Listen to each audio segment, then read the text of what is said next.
Amici, benvenuti a Senza Schemi. No! Cosa c'è? Con loro che per entrare volevano che passassi sotto una scala. No, che portana nera. Mamma mia, ma sei anche superstizioso. Metti noi invece. Ah, perché qui quando che passa il carro dei pompe funebri ti non ti fa subito hoppala! Sì, vabbè. E se ti attraversa la strada un gatto nero non capi subito strada? Sì, ok. Caro mio, in fatto di scaramanzie ognuno ha le sue. È vero, per esempio, vogliamo parlare di specchi rotti? Ti deve averne rotti già abbastanza, ti notati? Ma cosa ci sarà dietro a tutte queste scaramanzie? Il mistero, caro mio, di non sapere quello che ci aspetta dopo. Per esempio, i morti cosa fanno quando sono morti? Ma si sa, dai, i morti vengono a darti i numeri del lotto. Bravo, e nei paesi dove il lotto non c'è? Moro un giapponese? Beh, un giapponese ti darà i numeri del loto.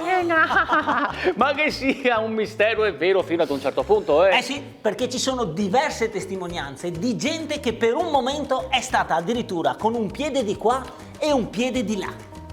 Durante le mie ricerche ho raccolto diverse testimonianze di quanti si sono trovati alle soglie di una vita luminosa. Alcune di queste testimonianze però mi hanno lasciato alquanto perplesso. Ah, guardi, era come in un sogno e io ho cominciato a sentirmi leggero, sempre più leggero. Ricorda di aver sentito qualcosa mentre era in quello stato? Sì, il mio amico Fabietto che diceva: "Oh, è tanto forte sta roba!" E senta, ha avuto anche la sensazione di viaggiare? Guardi, la parola più giusta è un trip. E anche la sensazione di staccarsi dal corpo? Ah, completamente.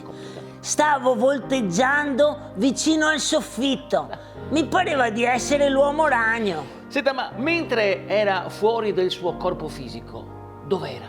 Boh, so che a un certo punto, dall'alto, io ho visto il mio corpo fisico sotto, avvinghiato ad un'anziana signora che gridava: "Aiuto, mi porta via la borsetta!" Durante questa esperienza le è capitato di vedere una luce, un bagliore? Sì, E com'era? lampeggiante. Questa luce, ma le ha comunicato qualcosa? Mani in alto, sei in arresto! Ho capito. Senta, attraverso questa luce le è venuta incontro qualche figura? Ecco. Sì, due angeli custodi, E dove l'hanno guidata? a bordo di una camionetta. La camionetta. Senta, ma in quel momento c'era una relazione, una sorta di legame tra lei e il suo corpo fisico? Sì, e un paio di manette. Le è apparsa davanti la sua vita o qualche scena della sua vita? No, qualche scena, tutta la mia vita, dal 76 a oggi, era tutto a verbale. Senta, ma durante questa esperienza, guardi, le è capitato di sentire la sensazione di raggiungere una sorta di confine, diciamo un punto di non ritorno? Sì, quando abbiamo attraversato il cancello del carcere.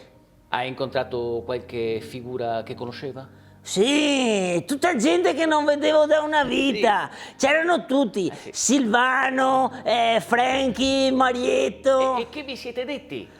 Oh, bastardi, avete fatto la spia! Vi spacco a testa a tocchi!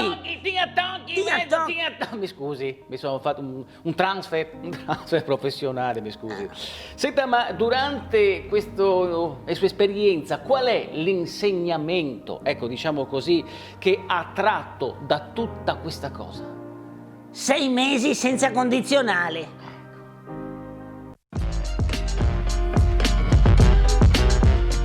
Telefonata tra il becchino e sua moglie.